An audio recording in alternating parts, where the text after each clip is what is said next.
So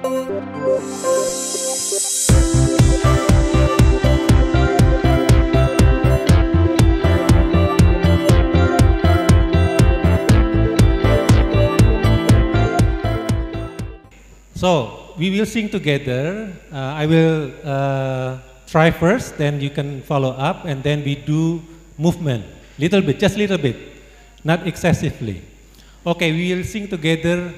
I'm alive, awake, alert, enthusiastic. Okay? I'm alive, awake, alert, enthusiastic. Okay, you can follow up. I'm alive, awake, alert, enthusiastic.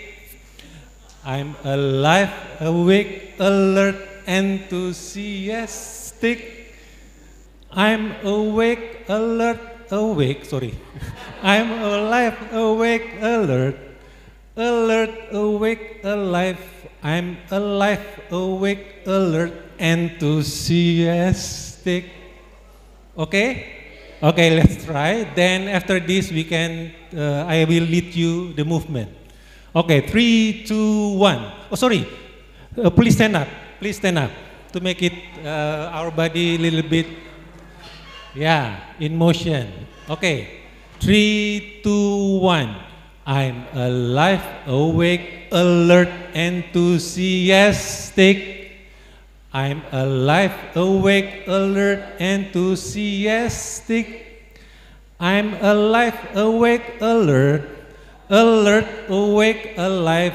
I'm alive, awake, alert, enthusiastic. Okay, this is the movement, just very simple. When we sing, I'm alive, this one, this is our life. Both hand, I don't have both hand at the moment, but please, both hand, I'm alive, awake, I'm alive, awake, alert, enthusiastic. I'm alive, awake, alert, enthusiastic. I'm alive, awake, alert, awake, alive. I'm alive, awake, alert, enthusiastic. Once more, then we can continue our discussion. Okay, 3, 2, 1.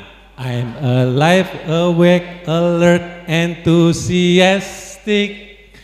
I'm alive, awake, alert, enthusiastic. I'm alive, awake, alert, alert, awake, alive. I'm alive, awake, alert, enthusiastic. Thank you very much. Hopefully it's going to be an enthusiastic session. Okay, our session today is about digital polarization and inclusion among indigenous religious communities.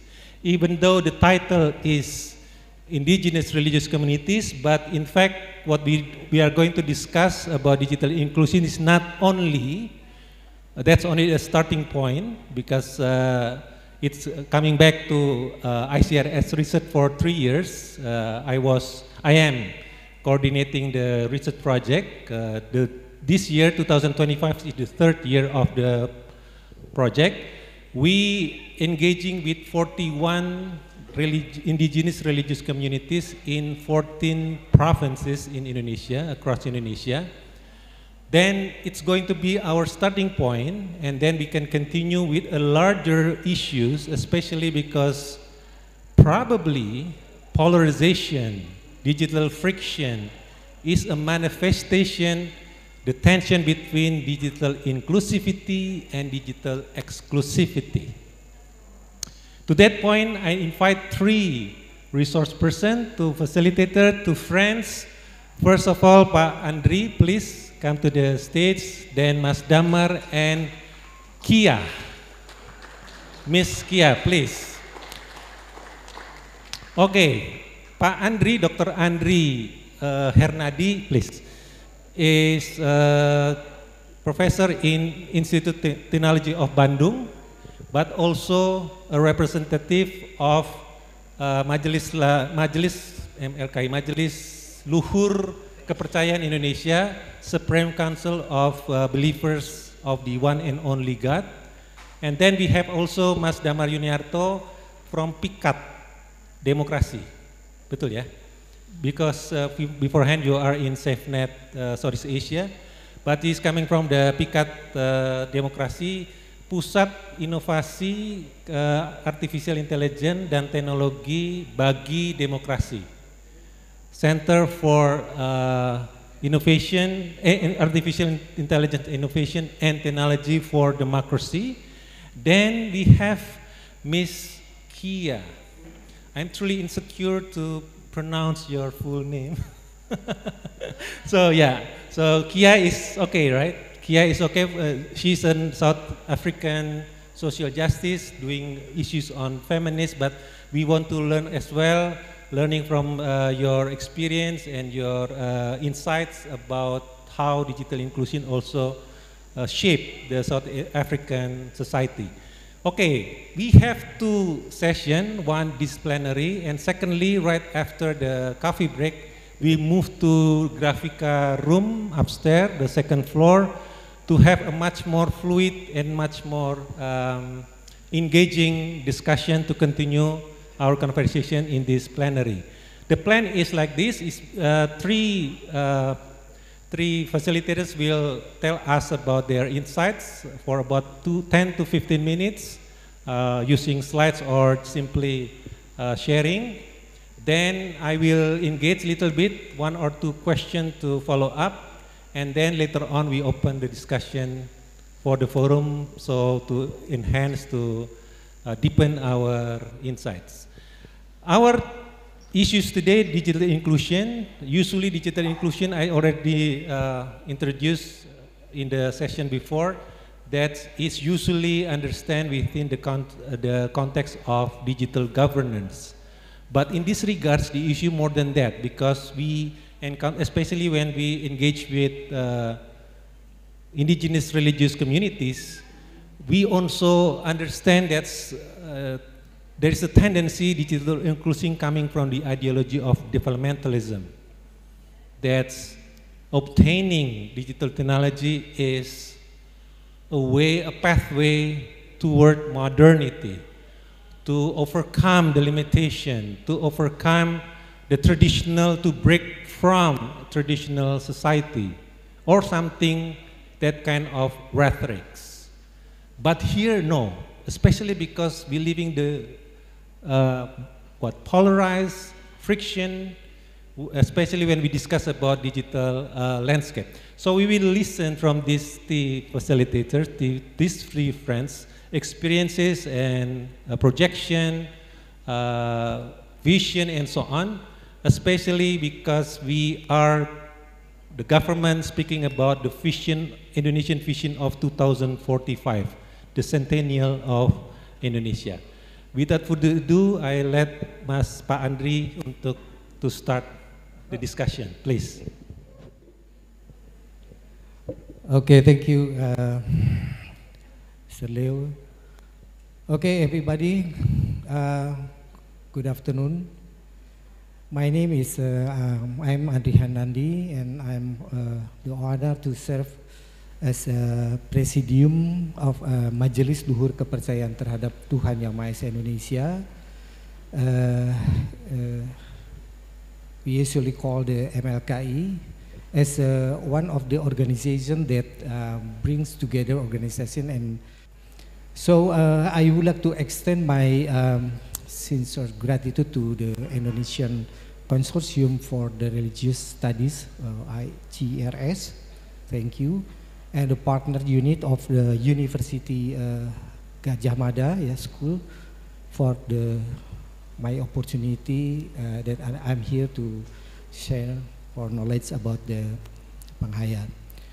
So I hope that this presentation will serve as a valuable contribution toward fostering an inclusive digital space for all. But before I want to explain about the digital inclusion, let me talk about how to impact the change of the Directorate or Ministry of Belief and indigenous community because I would like to explain about how to benefit and challenge the for penghayat community. So change in the structure and policies of the Directorate of, maybe we call now today we call the DIT-B-KMA, Direktorat Bina Kepercayaan Terhadap Tuhan Yang Maha Esa. Maybe we call usual Directorate of Belief. Under new administration, I think it can significantly impact the penghayat. So I would like to talk about the benefit, the impact of change directorate. The first, I think the penghayat can increase recognition and protection about the government. So I would like to explain that the government has, I think the government has committed the strengthening human rights protection for penghayat groups. And for example, the National Human Rights Commission, Komnas HAM, note that the government has taken steps to address the challenges faced by our community, including in the civil administration and education. The second benefit, we are talking about the data collection and organizational development. This is the relevant directorates has collected data on penghayat organization, which can help protect, develop, and guide these groups. So the other, we are talking about the challenges, the impact of change the directorate. We have the weak organization. We realize that the organization have weak to the governance, because the many penghayat organization face challenge in the management or governance, which complicate data collection and maybe development effort. And then I think the problem is stigma and discrimination is still occur. That despite the progress in official recognition, like penghayat communities still face stigma and discrimination in society, particularly in education and employment sector. So maybe I want to brief explain about the background, the inspiration of the directorate. Since in 1978, penghayat kepercayaan or penghayat community under management from the Ministry of Religion Affairs. And in 190 and 78, the move position indigenous belief as part of national cultural heritage. Then later in 2012, the cultural sector was integrated into the Ministry of Education and Culture, Kemendikbud, and the Directorate of Belief in one and indigenous communities of DIT-KMA operate under the Directorate General Culture. Currently, with the establishment of the separate Ministry of Culture, I think DIT-KMA falls under the new ministry, and today the KMA is under Ministry of the Culture. So I think the impact of the change have the implication for access, maybe especially educational services. Yeah. The first, we are talking about the potential policy fragmentation. The separation may result in the disconnect between national education policies and the specific need of the Penghayat community.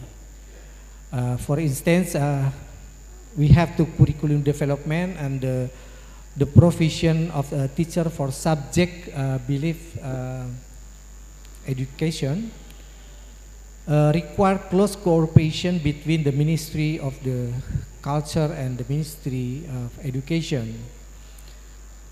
And then we have the challenges in the curriculum implementation. With directorate, belief and indigenous people is not longer under the Ministry of Education, and implementing tailored by curricula for Penghayat student could face administrative and bureaucratic handles. This may affect the availability of teaching material and appropriate teacher training. And we know that the problem is the gaps in advocacy and support. I think the advocacy effort previously handled by DIT-KMA and the educational sector may need to be adjusted to remain effective within the new ministry structure.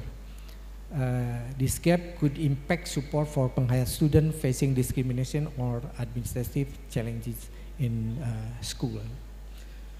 So I would like to explain about how to current condition in of the Penghayat community.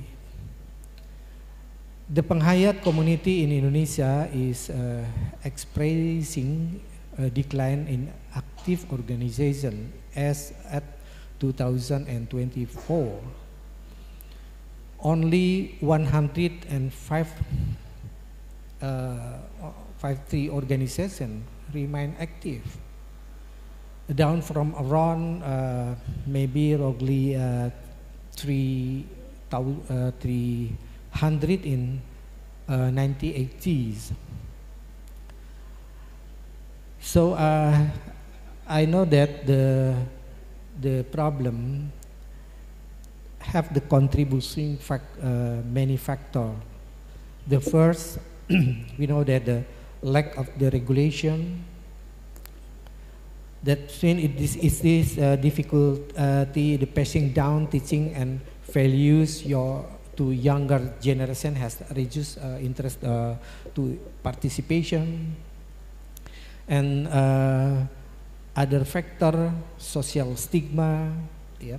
Member of the Penghayat community often face negative stereotypes, such as being labeled in superstition, heretical, which affect their social and economic life.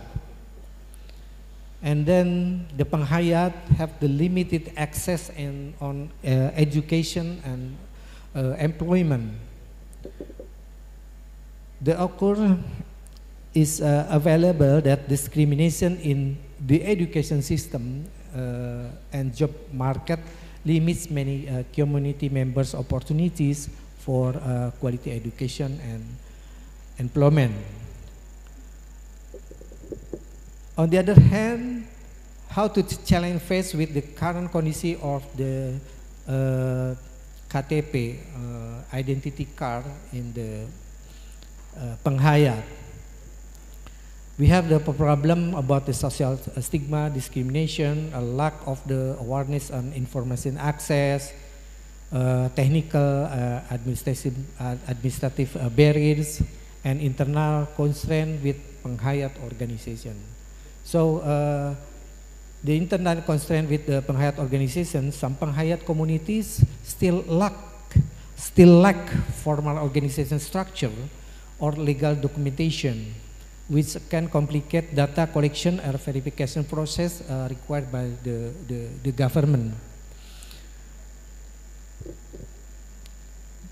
And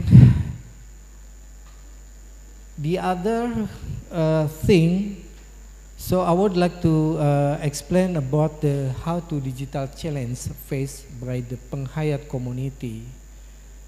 I would like to explain impact for friction and polarization.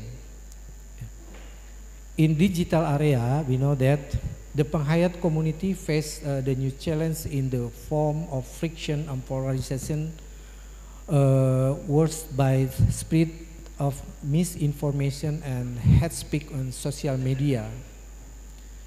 So, if you want to know about the impact, the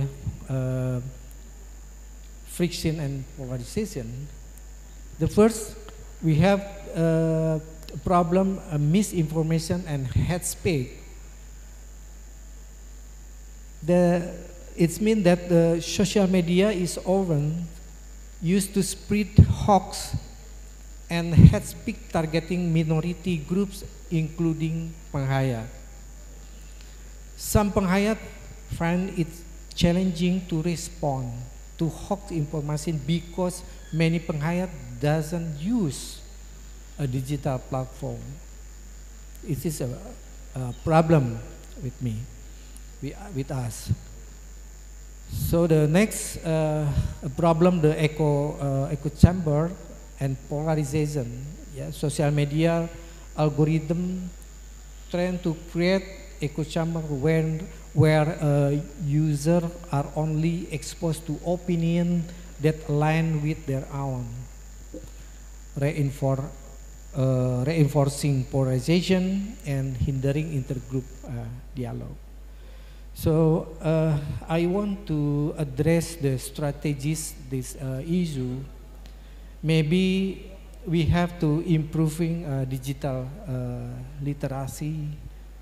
The public must be equipped to identify and respond to false information, and while understanding the importance to tolerance and diversity.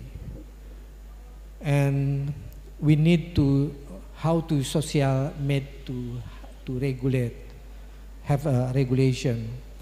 The government should implement clear regulation to govern online content and prevent the spread of the hate speak. And I think we have to development about the dialogue and reconciliation. Then we have to promoting dialogue between different groups can have easy tension and build mutual understanding. So I think this is my share about the problem opinion there about the Penghayat. I think digital inclusion among the religious community, maybe we have the to depend on the value and spirituality, how to infrastructure and services, policy and the governance, and how to the cultural expression and digital identity. Maybe enough for sharing information about the Penghayat. Thank you very much. Thank you very much. Yeah, we can give applause. But in fact, I want to pursue a little bit before we move to Mas Damar dan Kia. Because Penghayat, okay, you are right on time, 15 minutes. Yeah, because Penghayat, 150 something, yeah. Because according to the MLKI, the register is about 179 or 180 something. Yeah, more or less. So which means we have many different experiences. Probably, Pak Andre, would you please to, in concise way, to tell, because there is a huge spectrum between group that's so advanced, having satellite connection, something like Cipta Gelar communities, but also the group that's very, and consciously limit the intervention of digital technology, something like Kanaka communities or renowned as Baduy Dalam. Then we move to Mas Damar. Thank you. Maybe if you want to, you want to know about the Penghayat have many three characteristics. The first characteristic, the Penghayat, based on the culture. Yeah. Like the Ugamo Malim, Parmalim in the South Sumatra, Marapu in the Sumba, the Nusa Tenggara, North Nusa Tenggara, ya. Nusa Tenggara Timur, West Nusa Tenggara, and then Mapurundo, South Sulawesi, is based on the culture, based on tradition. But the Penghayat in characteristic Penghayat in the Java, like the West Java, Middle Java, or East Java, I think it's the same characteristic based on the they have many belief system itself. We are usually the what is sesepuh, ya, elders, yeah, but we believe that the elder have to give some information, some ajaran, some value to implementasi by the community or by member, like this. I think Baduy is one category in the first, based on the culture, is different. I think the characteristic one, the three, is many different how to utilizing in the digital platform. Maybe the characteristic two, the Penghayat is more open, the influenced by the digital platform, but like the Baduy is very difficult to influenced by the digital platform like this. Maybe it will. Yeah, thank you very much. Several points I make before we move to the larger context of digital democracy in Indonesia. That's the shift between, because we have Ministry of Education divided into three other separate ministerial organizations. Then the move between Directorate of KMA, Believers and Indigenous Communities, to BKMA, Direktorat Bina Kepercayaan dan Masyarakat Adat. Bina is basically construction, build, development, but Bina here sounds like, or we need to check on whether this is a kind of securitization of terminology, of discourse, or something like that, because Bina is somehow supervised and usually is coming from the more from the security apparatus toward certain social groups. So we don't know yet. I not make a conclusion on that. And then also Andri emphasized the importance of education, especially because the very diverse experience of Penghayat of indigenous religious communities. Okay, we move to Mas Damar, and then we try to locate the earlier discussion from Pak Andri in the larger development formation of digital democracy. And the title, would you please ditampilkan? Here we have the title Digital Inclusion Toward Minorities in the Context of Democratic Regression in Indonesia. So democratic regression. Okay, please, Mas Damar. First of all, thank you, Mas Leo, as the moderator, and also thank you ICRS for inviting me here. My name is Damar Juniarto, and I would like to say thank you as well to Pak Andri, who gave me a segue to understand, to provide all the information regarding issues towards the Penghayat.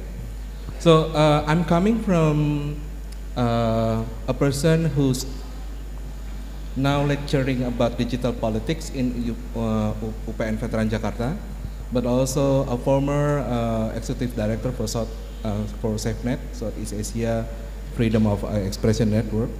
And during those days and up until now, my understanding on the digital issues is not enough if you only have coming from the technocratic point of view. So you need to have a social perspective on digital technology. So move to the next slide, please. So my way of telling you about the digital technology coming from stories. Probably many of you still remember Miss Rara atau Mbak Rara.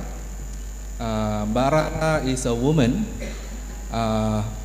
Everyone call her as a pawang hujan or rain handler, right? Probably you remember her very well. She's a kejawen, people who practice kejawen as a belief system, but Japanese esoteric, right? That's the term. Who's being, I think, went viral during many years in 2018 until 2022. The reason why she's being viral because her practice on modifying the weather during the big event, such as what is the MotoGP, everyone remember that in Mandalika, right? Not only viral in Indonesia but internationally, because all the bikers from the international amazed on how she can modify a heavy rain in split second. The rain is gone, right? So very cool. But I'm going to show you what happened if something like this meet the digital. In digital, everybody connect with the attention. The attention is the key of understanding the digital. Because what really matters now is that it's not about the infrastructure that you have, but the attention that you get from the digital. So the attention there in 2018 until 2022 gives her a fame situation. She got a lot of positive feedback, everyone loves her, everyone wants to learn about kejawen suddenly, and all the topics is rising up. But digital is digital, right? Attention only spans no more than I think years. It's easily become toppled down. As probably not many of us know, Mbak Rara is no longer fame anymore because last year she's been invited to Aceh. Also have a task to modify the weather during the Wika ceremony. But then the leader of Aceh wants her to go back and leave Aceh immediately because what they think Mbak Rara give us a negative vibe to the people of Aceh who have a strong belief on Muslim practice, right? So I'm going to tell you a story from the point of view of digital inclusion. From the point of view of digital inclusion, something that happened to Ms. Rara is called digital othering. Digital othering means that the tendency of the majority looking at the minority as a person who should follow what they want to see, what they believe. So if someone practice something different with the majority, they have to, the option is only to obey or to leave. So that's the digital othering. I think we have a lot of story about that. I believe Pak Andri, but Pak Andri was the one who have the have the more story about this. So the second story I will tell you about a community that being said by Mas Leo before. Next, please.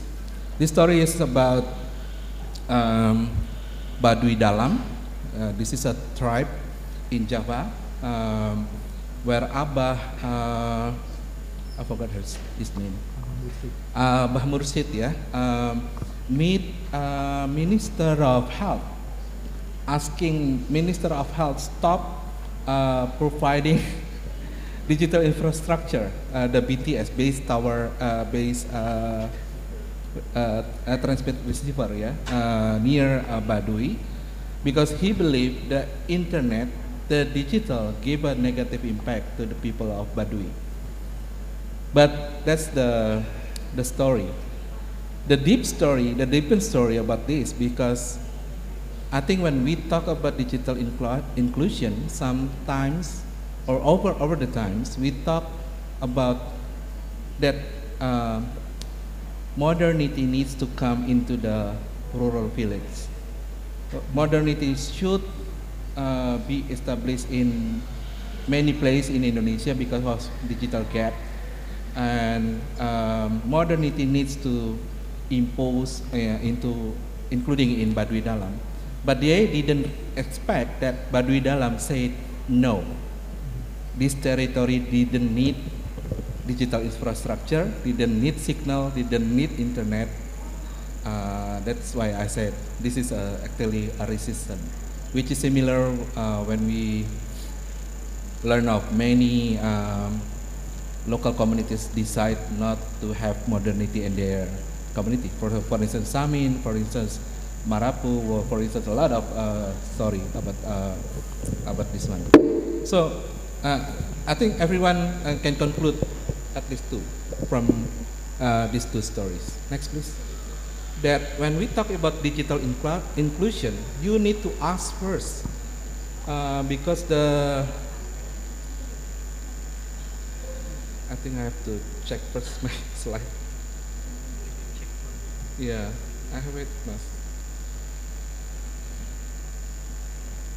Because digital inclusion always comes with the false promise. The promise that digital inclusion will provide wider access to information, education, health services, economic opportunities, and participation in national and state life, while in fact digital inclusion may lead to digital othering and digital colonialism. So that's the fact and the hard fact about what happened towards Mbak Rara and also people from Baduy Dalam. Why digital colonialism? Because if you agree with me, what happened in Baduy Dalam, in the beginning they reject Google effort to having a mapping of their area. So that's the first what happened in 2021, and then follow with that meeting, high-level meeting with the Minister of Health to come to the area and try to provide digital infrastructure. So digital, in my understanding, digital inclusion is more than just connect the people to the internet. It should be more than that, because digital inclusion should be understood as a meaningful connectivity. Meaningful connectivity means that you have a framework of understanding. This is not just plug the rural people with the internet, but you have to provide beyond technology. The meaningful connectivity requires technology that they're being needed by the people. The second one, it should be requires people who are able to operate the technology, and the last one, the regulation. So first of all, when we talk about technology, ask first what kind of technology that they need, because without asking the people about the technology that they need, it will be backlash. Is that happening in Baduy? Respect the culture, don't rip the local values. That's the idea, that you need to respect the what they have, their ability, their strength, and in order to equip the people, you need a digital literacy, so the people can learn about the technology then and could be maximize the use of the internet to their life. Otherwise, they're just being colonized by the who's the person who are able to operate the digital. And then the last one, this is the regulation is more than just this ministry, right?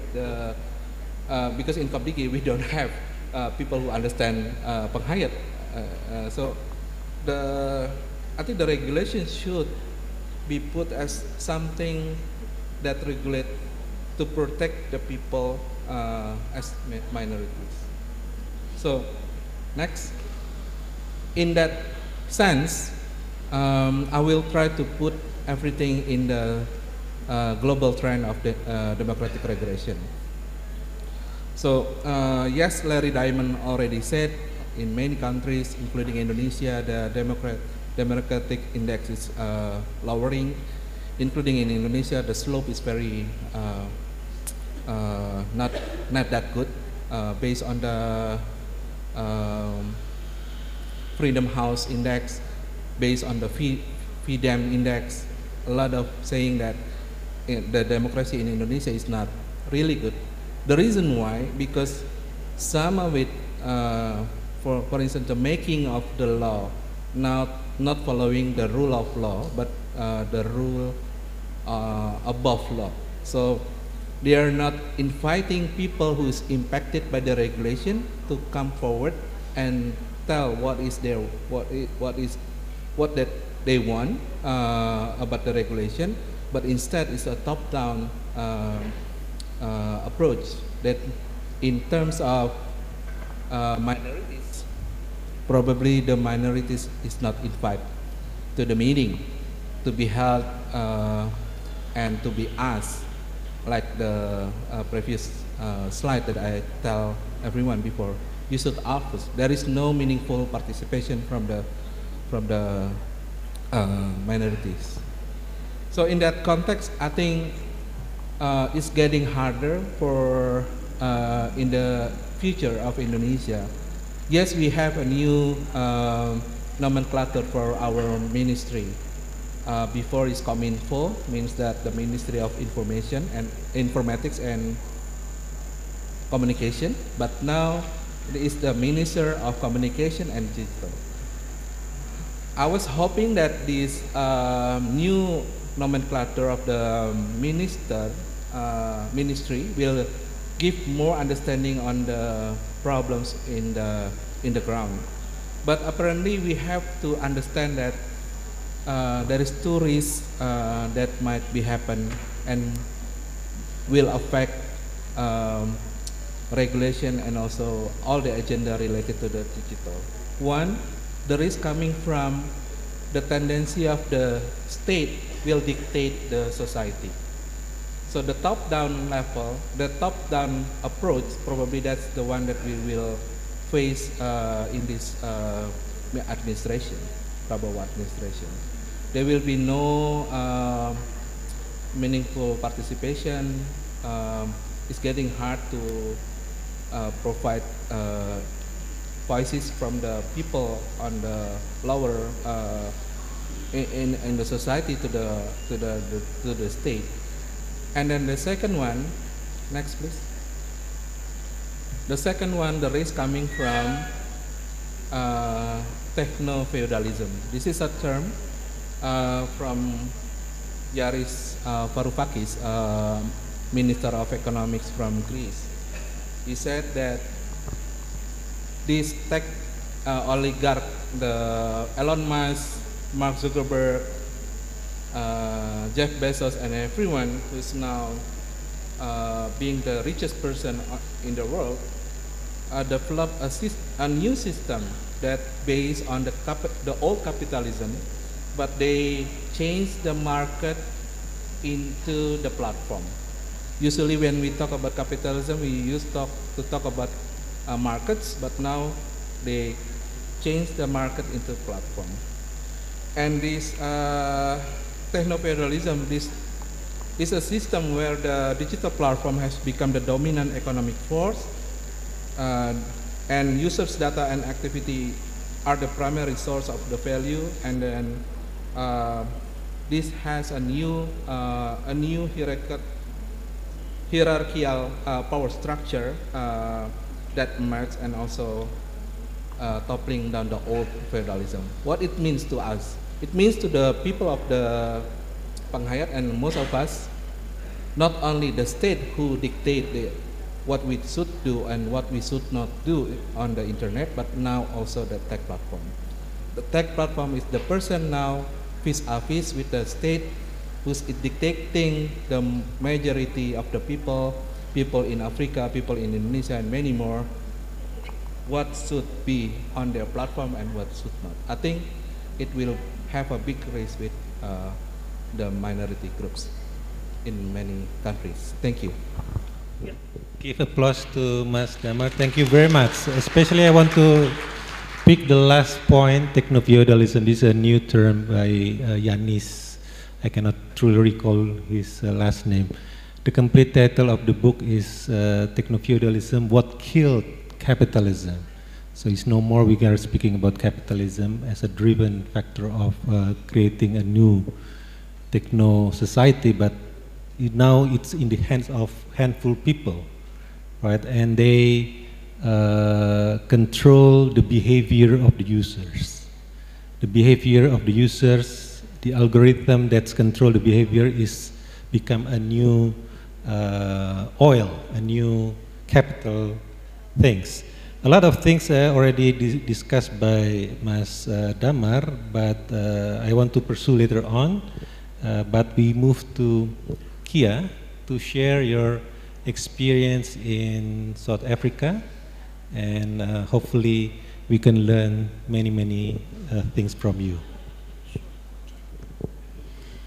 Thank you so much for the invitation. I also come from the other side of the world, so it did give or take me 24 hours to arrive. It's nap time for me in South Africa now, so I'm going through a lot. So maybe before I actually touch on the topic itself, to kind of foreground why I'm here, I'm affiliated with an organization called Digital Security or Digital Society Africa, and I'm also a Ford Foundation Global Fellow Alumni. And through my affiliation with Ford, we became preoccupied with polarization. And of course, Ford supports the Global Initiative on Polarization. So our preoccupation with polarization took us down a slipstream, which kind of made us try to think about the conversation about polarization necessarily stems from the global north, and there isn't enough underpinnings, work, knowledge production, and emphasis on how polarization manifests outside of US-based partisan politics. So that then opened up for me an idea of, but then how or can we look at polarization in Southern Africa? So I then went on a research project for the whole of last year, and I looked at the manifestations of toxic polarization in Southern Africa. And what we came up with is that it is along two clear-cut streams. The first manifestation is around xenophobia or Afrophobia, and the second manifestation is around the shrinking space of dissent, or the shrinking civic space. I'm a beautiful radical, so I prefer dissent rather than calling it shrinking civic space, because it's actually about dissent and not shrinking any civic. And what's quite important through some of the lessons that we got out of the research work was, for me, what I believe that the digital space imitates the real space. Just like you'll be told life imitates art, the digital space also imitates real life. So if there's a sustained sort of progression in relation to squashing and sort of eliminating dissent, then that would then mean it also could and will exist within the digital space. So the work that we've been doing and what we've identified at Digital Society Africa is that there is a quite significant rise in digital authoritarianism in Africa, and if you look in Southern Africa.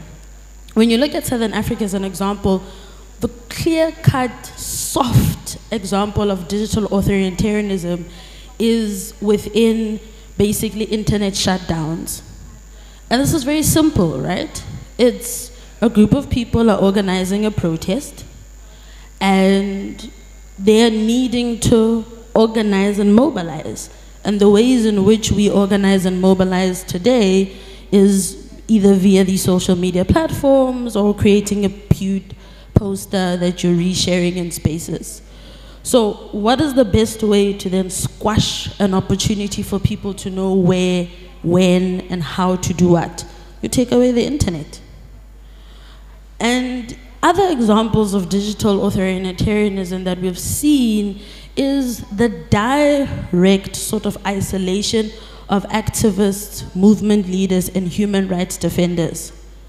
So it's quite clear, and we know, and there's literature around this, around the protection and the fight that human rights defenders are facing, right? And it's clear, people get assassinated, people get shot, and so on and so forth. But there's also a concept of digital killing someone. So creating the conditions for the person not to exist digitally.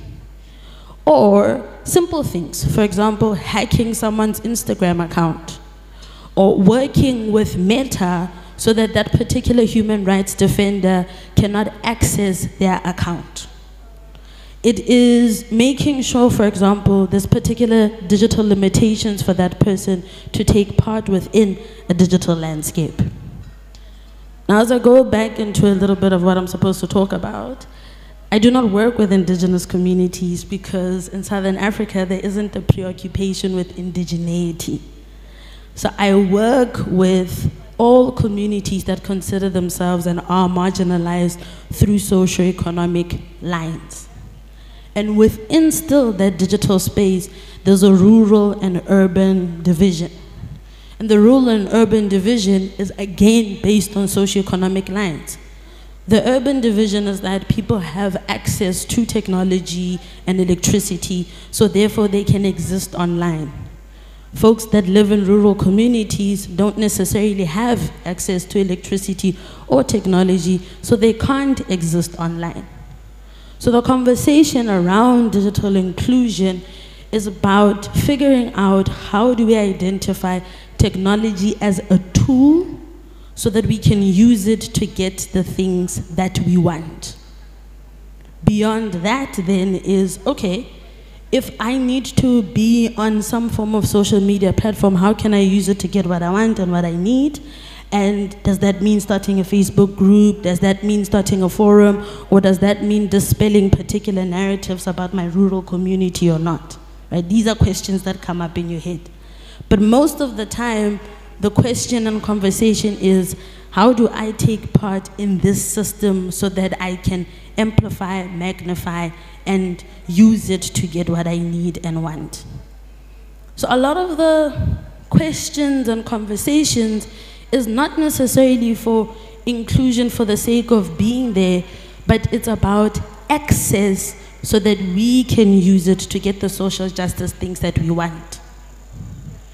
So the pernicious elements that some of my colleagues mentioned about sort of the digital space and how it creates the conditions for polarization doesn't necessarily manifest in the ways that we see in the regions that you speak about within Southern Africa.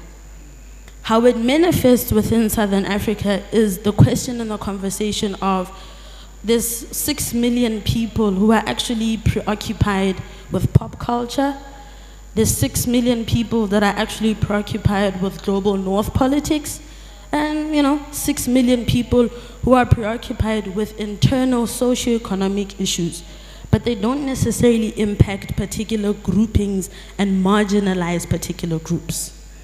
The marginalization, the hate, and the difficulties come along the lines of Afrophobia. So how polarization manifests in Southern Africa is through socioeconomic points, right? These folks are taking our jobs. So now the fight does not necessarily only happen in the street. The fight now can happen on X. The fight now can happen on Instagram, right? So the fight now that we see quite predominantly every election cycle, that's when the fight becomes heightened. So I'll use South Africa as an example because I happen to have a birth certificate from that country. In South Africa, what happens is, let's say 2 years before a general election, political parties or political members will then know how to use social media all of a sudden. And when they discover how to use social media, they then use particular socioeconomic points to bubble up tension so that they can benefit from it. So rather than answering the question of why are we unemployed? Why don't we have electricity? Why don't we have water right now? Is to say, well, it's those Nigerians who are drug dealers, or it's that and that foreign national who's doing that. So rather than people taking out their frustration, agency, and resistance to the power holders, they're then relegated to fighting with each other under 150 characters and say, well, actually, you're not a South African, and because you're not a South African, that's why I am unemployed. And that's where then it stems and it falls into. The other elements that we see it as, or that we find it as, around hate speech and harassment is around gender lines quite significantly. So there's a rise in online gender-based violence and online gender-based hatred. And there are particular times where it comes up and there's particular times where it goes down. But usually after an election cycle, after a new government has come in, people are starting now to engage with substantive social justice issues. So now we have this new president, so now the wildaboutism comes up. We're unemployed, we don't have food, we don't have this, we don't have that. Who are the lowest common denominating factors in global South societies? Women. So then we take out our discontent and our emotion and our economic frustration on women, and what happens physically happens digitally. So I don't feel that I have enough power to hit you physically, but I can embarrass you online. I can harass you online. I can even post intimate pictures of you online. And that's kind of some of the examples and things that we're seeing. I'll keep it here for now.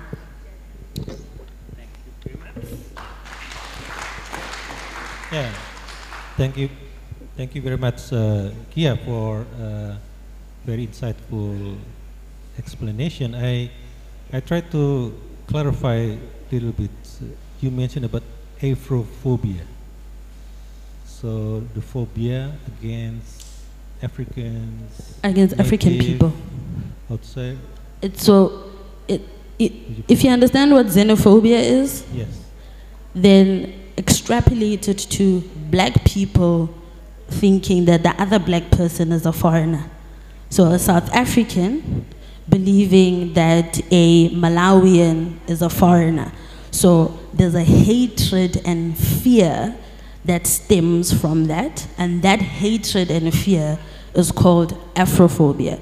Because the issue is not a white European man. And the reason why I can't verbalize my discontentment to the white European man is they're quintessentially the power holder.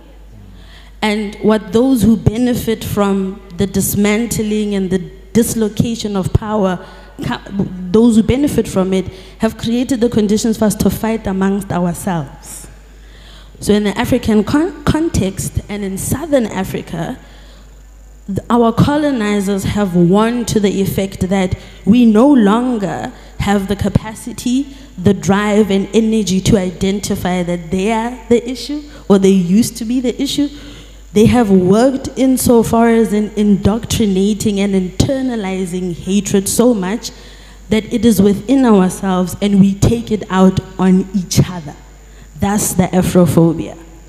Thank you very much. That's a new thing I learned today.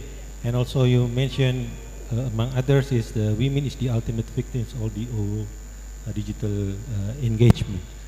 Yeah, okay, so thank you very much. I want to come back a little bit, then I will open the forum to further discussion. Mas Damar, you mentioned about regulation, and also Pak Andri also mentioned about fixing the regulation in one way to respond to the digital divide, digital polarization, and to, yeah, you are very skeptical on the idea of digital inclusion, because it's again coming back to Pak Nick, issues of cui bono, who benefits from that kind of process.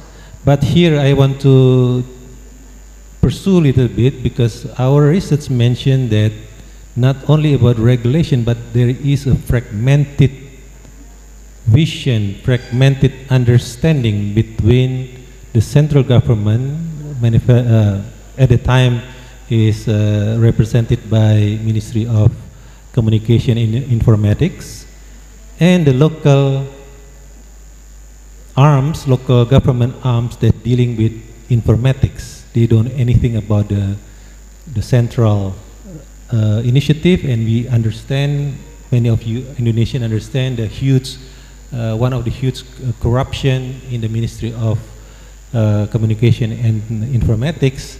So how to navigate in that kind of situation when not only regulation is challenging for us, but even the central and local government and governance doesn't truly inline or synchronize. Please. And then I come back to Kia, then we open the forum. Please, Mas Damar or Pak Andri. Yeah. I think, well, actually, if we are to think about the local and central government, I think it's very funny.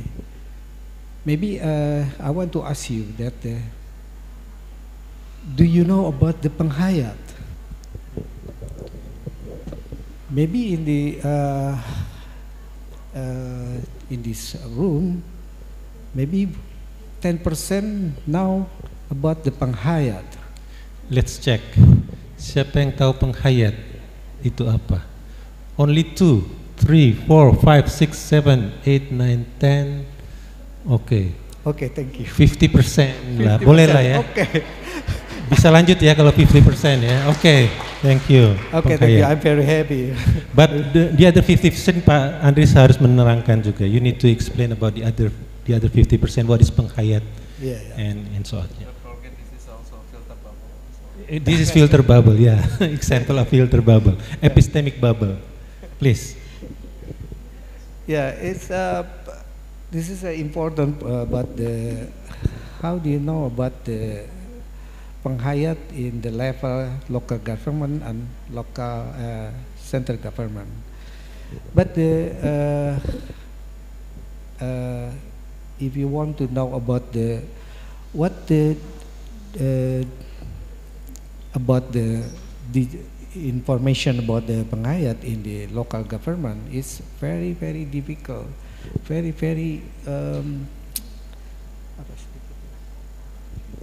very little. Maybe I don't know. The central government to have distribute of information about the local government, but maybe response from the local government is many perception about the penghayat. So I think it's very work hard to distribute information about the. I think digital platform is opportunity to spread about the information, spread information about the penghayat in the of the central government and the local government. But yeah, I know that maybe we have talk about the political, about the government. We have the policy, we have the sociology and environmental in the humanity about the why penghayat is not dikenal ya, not recognized. Yeah. Okay, that's okay. Then I would like to thank you for 60%. Yeah, about 50 lah. About 50%. Teman sendiri soalnya. Thank you very much.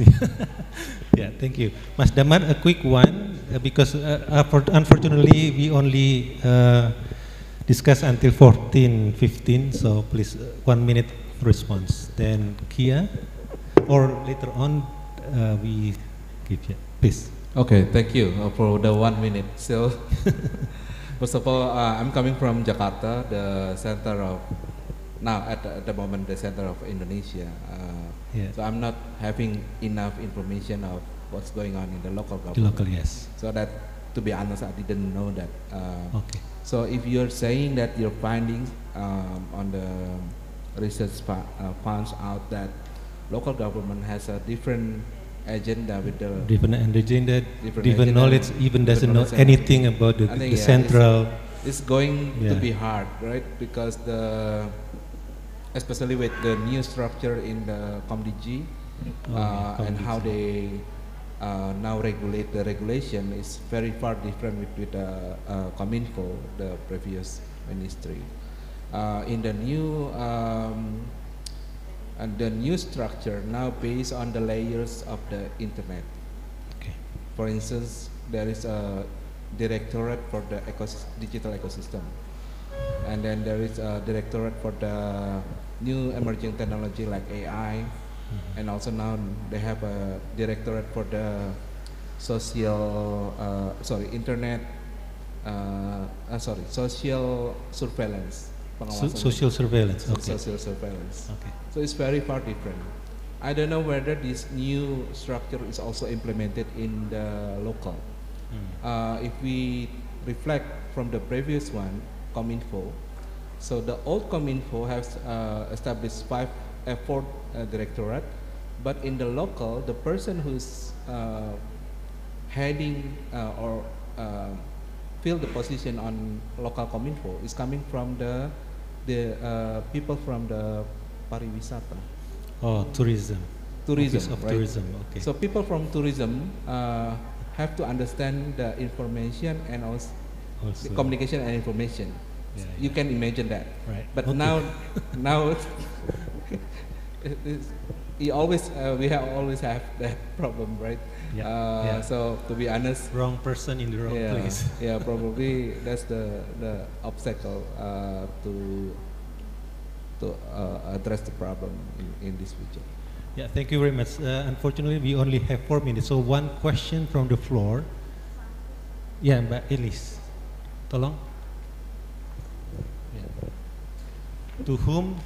A quick one, ya, Mbak. Hello, my name is Elis, and I am from Universitas Ahmad Dahlan. But previously, I have been working at ICRS for 10 years. My questions would be, because I am teaching a student, university student, and I'm wondering if there is any research or relations within the Gen Z with the digital literacy especially on the penghayat, because I heard many program on the interfaith, for example, or religious literacy, but what about the penghayat? And I was actually wondering whether it's bad or it's good technology for penghayat, for example, because then, yes, we can spread out many informations about penghayat, But then there are also outside there many hoax, many netizen who don't like, then spread the hoax itself.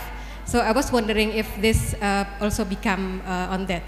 I have another question, but I think I know the time, so I just take this one. Thank you, Pak Leo. Thank you. Andri, will you please, do you want to respond? Yeah. Okay, after Andri, then Tia will please respond to it, especially in connection with Gen Z. I know that maybe the organization by MLKI should develop by the one platform in the YouTube or Instagram. Maybe today I would like to develop the TikTok to to spread information about the Panghayat. We have the tagline, we call name the Sapa Panghayat. Yeah, Sapa Panghayat, you can maybe I think it is the try to how to spread an information about the Panghayat for the people know that about us. Like this. Thank you very much. Yeah, thank you very much. Just a quick point, because I'm not from the specific context, so I can't answer any of those questions. But I just wanted to sort of round off with 2 points. I did not define anything substantively because my colleagues already have. I think some of the symptoms and case studies of what happens in relation to digital polarization or even in the digital space are the same according to different contexts. But the reasons and the manifestations of it are different, and that could be a conversation for weeks on end. But I think 2 points that I'm wanting to hold on to is that for me and some of the work that we're doing in Southern Africa is that digital polarization is not only about online disagreement, it is about who gets to shape narratives. That's the first and critical point. The second point is that in Southern Africa, or in the Southern African context, digital exclusion and digital polarization is shaped by our colonial legacies. It is shaped by state control. It is shaped by elite capture. And it is also overall shaped by deep socio-economic divisions. And when you're holding those two things together, you'll be able to understand how it manifests and then how it can move forward. Thank you. Give applause to our speakers. And of course, there's many issues, concerns, and so on that's still holding in your mind. Probably we can continue the conversation in the parallel session in second floor.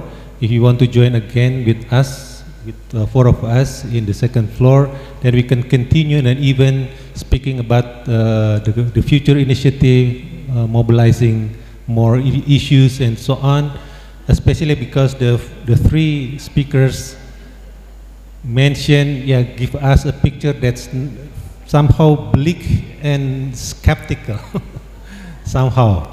But we want to keep our hope, so please continue with us in the second floor in the coming 15 minutes.